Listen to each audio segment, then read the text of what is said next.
when I look at all this quantified self, the direction things are going, I think it's going to be the disruption to healthcare. That's just my opinion. And I think we got so many things. If you go to the quantified self, all those tools, there's so many options. So I wanted to distill it to 3 simple ones.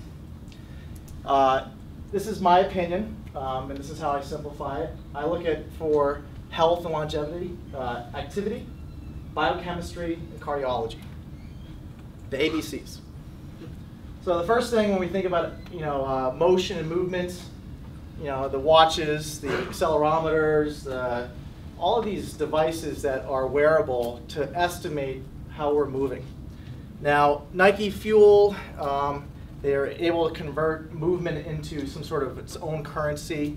I like that, but with any type of wearable technology, there's an accuracy issue. So here's an example of accelerometry. And on the left side and the right side, they look pretty similar. Now, knowing that they look similar, these are radically different activities. And that's the problem with some of these wearable technologies. So on the left side here, you have intense, high-intensity tennis. And the right side is cleaning your house. So there's a limit, okay, to what's really going on. So there's an interpretation issue with these devices. Was now, it high-intensity cleaning of the house? Hey, it might be some, yeah, if it's someone showing up unexpected, maybe, But no, this is actually paced. This is, I believe, I was a housekeeper. I don't have the research study. It's in my bag. I can take a look. But that was basically twice the activity on the left side. So that's the limitation to some of these technologies in terms of quantifying movement. Where are we going with things? We all heard about the Nike Plus and some of the Adidas technologies, the devices in the shoe. Right now, Nike Plus with the new Hyperdunk, the LeBron shoe, is moved up to multiple sensors to track what's going on in shoe. So our shoes probably are a better indicator of what's going on. So with gait analysis, some of these technologies to quantify what we're doing in terms of movement is going to probably be evolving to something where we can screen. For example, there's a couple companies in here that are looking at Parkinson's, elder care. So that's where things are going, and also just orthopedic issues. What type of risk do you have if you pronate too much to your ACL? Okay. Next thing, being close to Halloween, I wanted to show a slide that had a little bit of intrigue here. Blood analysis. Who here has done blood analysis for themselves? Like they've gone to the doctor and got a screen. Okay. Annual checkup, that type of thing. Now, I consider blood analysis is a huge gold mine because with a few drops of blood, you can get a huge amount of information. So here's an example of an English Premier League soccer player, and this is vitamin D, okay, and that band is the optimal zone, and on the bottom, it's sort of like a timeline of the season. Now, obviously, this is cycled up and down. Reason is it's the weather. Okay, vitamin D, it's actually a hormone. So the sun actually helps you make your own vitamin D. So you can see just based upon weather and just eating normally, a consistent diet, things will change. So blood analysis is part of the solution for being healthier, living longer, etc. Now, has anyone heard of heart rate variability? Who here uses an HRV device, biofeedback? What do you use, sir? EM Wave 2. Okay, what do you use? Heart strap. Okay, what do you use? Cubios, or what do you use to filter to get the heart rate variability? Their software, Polar's team software. Okay, so just so you know, this is, the slide's a little blurry. Heart rate is just obvious, it's the beating of the heart. Now, between beats, there's a lot of information that you can get. The timing and the variability in terms of the actual duration, if you're stressed, okay, this is not galvanized skin response that Robert was talking about, but your heart will actually beat more consistently. So when you have a stressful overload, that's the direction. Okay, when you're at rest and things are a little bit healthier, if you will, the heart rate will actually be more random. So heart rate variability that's high is good. Low is basically a lot of signs of disease. Okay, so here's an example. I use iThlete. It's an app that you can get on both Android and iPhones, and you can just use a heart rate strap, put it on. There's a sensor on the that you can do. It's like a dongle, and then the smartphone captures the data through the dongle, and it calculates sort of like a stress score. And on the left side, okay, is heart rate variability. Now, anyone can read a line plot. You can see that when it dropped, okay, what do you think happened there with the athlete? Do you think things are going well? No, actually, the person was sick, they got injured, etc. When things went really well, the athlete PR'd in their event. So there's this is data every day, waking up and getting the score and tracking. Simple 1-minute test. On the right side is resting heart rate, which is a little bit more crude. You can see down where the athlete was fit, dropped nice and low, and you saw corresponding on the same time peaking, if you will. Okay? So heart rate variability, it's non-invasive and very similar to galvanized skin response, which is about, in my opinion, it's sort of like the mirror or antagonist to HRV, GSR is. Now, predictions. Okay, so I like this poster from Third Eye Blind because in the crystal ball had the heart. And there's a lot of information. When you do longitudinal research on HRV, you'll see there's a high correlation between cardiac events that are, obviously not good, like tons of different diseases. And what I look at is if I was to do the big three, I would do, in terms of a rhythm or frequency of testing, I do a blood panel 4 times a year. Not once a year because you're not really tracking sort of the trends, but 4 times a year in a full panel, 16 to 30 biomarkers. With movement, okay, the actigraphy and some of the other things that you're seeing, it's nice, but I would probably look at something a little bit more accurate. So it's in-shoe pressure or some other type of device. So you probably want to track that weekly, just your trend, because each day has so much variability. And then in the morning, just wake up and do your daily HRV and resting heart rate. And that's it.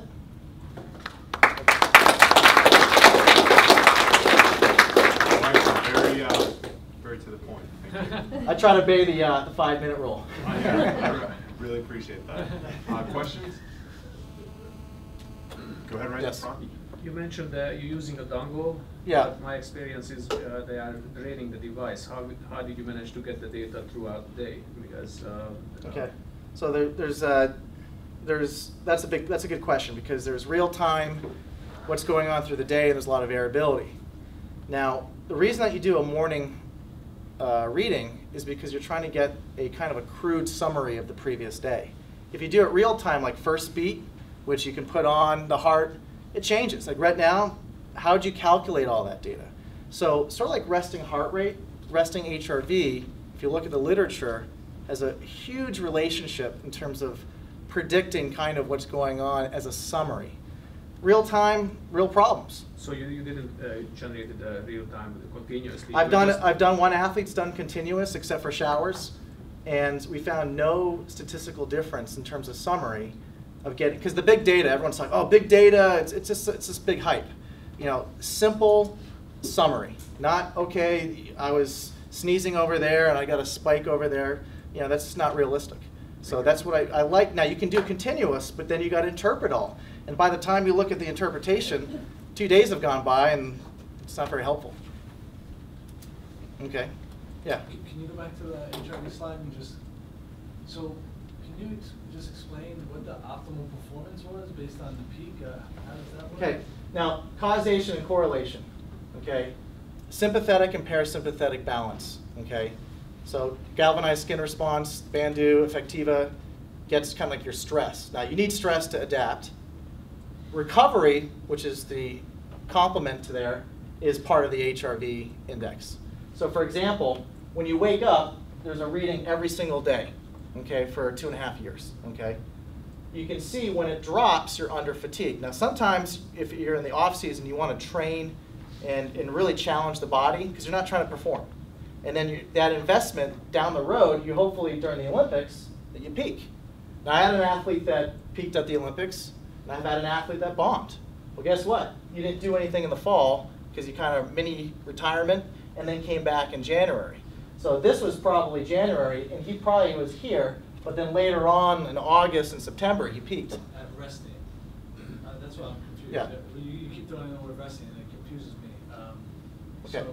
So, For example, the protocol would be, as soon as you wake up, you'd go and do a standing HRV test. You can do lying, there's different. Right. Okay, when you do that, okay, you get a little bit of a stress by standing.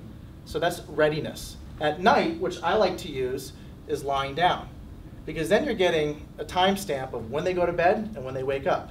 The Zeo headband is nice, but compliance. You know, it's like, you know, those old retainers that people, no one wants, you know, you get unexpected company and they see the headband, they might not want to see you.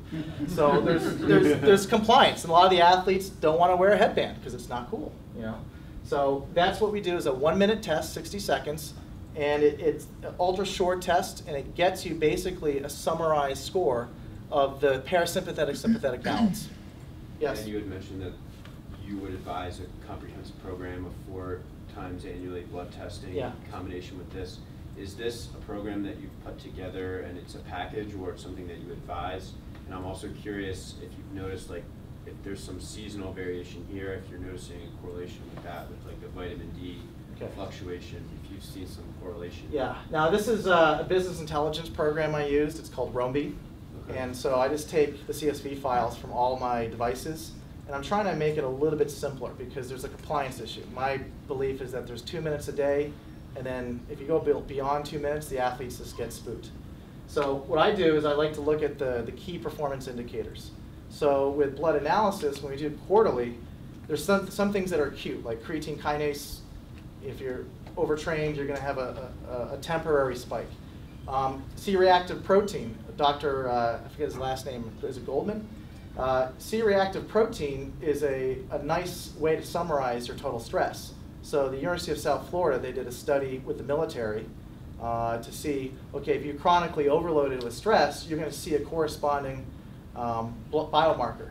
Now, there's a question about the validity of GSR. Well, they've done, if you go to Brandeis, you can go there and they can put a piece of cotton in your mouth, and I've done the actual blood work real time, and it's just not practical. So GSR does have a nice indication of that. Now, how all this data works together, the simplest thing is just to chart it and graph it. You don't need to be data mining and proprietary analytics. You can see graphically, hey, this is a line plot. What happened when things are good? Great. If things are not good, well, what things are out of your range? Vitamin D, for example. It's amazing how everyone's low on vitamin D, even if they supplement. You know, so it's objective. So the blood analysis calibrates the equipment that we use, and it validates the research on the actual physiological data. So, any questions regarding HRV, GSR? What? So it was 2 data points a day, though? So you're actually doing morning and night in these graphs, or is it? I just started doing both. The reason is because I was using the Zeo with some of the athletes, and then remember, athletes. Has anyone seen Jurassic Park? Okay. Yeah. So I give this to a bunch of my coaches, the DVD, as a gift, and I make them watch that, because anything that you do with an athlete is similar to Jurassic Park.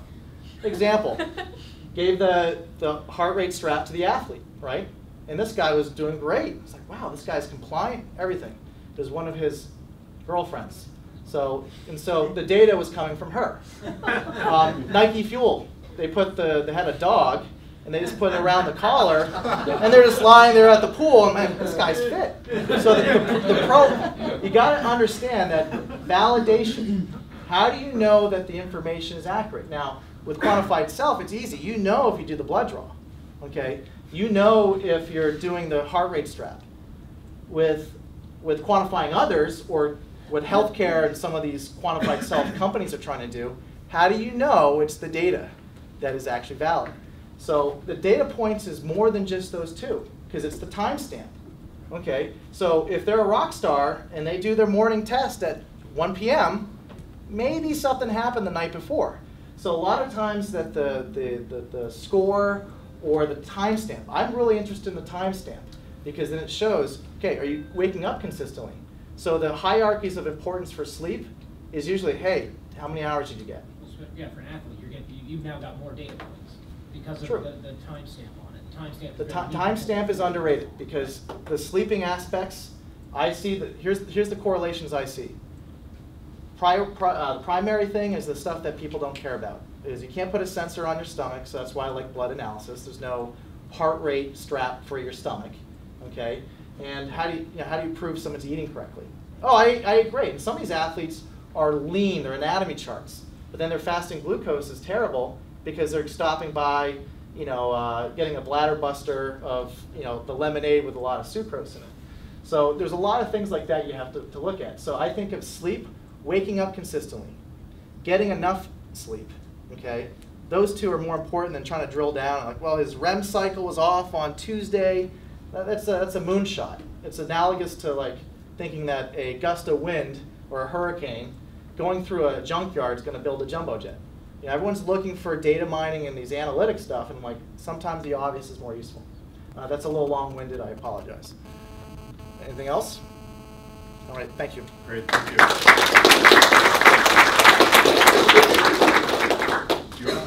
No, you're next. So.